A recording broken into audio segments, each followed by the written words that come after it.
Welcome back. Hope everybody's having a great one. Today I'm about to do some homemade shrimp Alfredo. Some homemade sauce. Hold up. This is where we at. Let's get it. Let's get this pasta started. Drop. Do that sauce. Noodles. Get these started with a little bit of house seasoning. Number 1, pepper. House seasoning number 2. Tad bit of sloppy mama. Mix.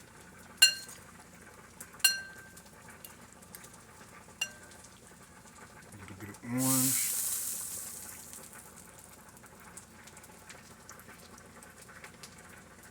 This sauce. House seasoning number 2. Garlic.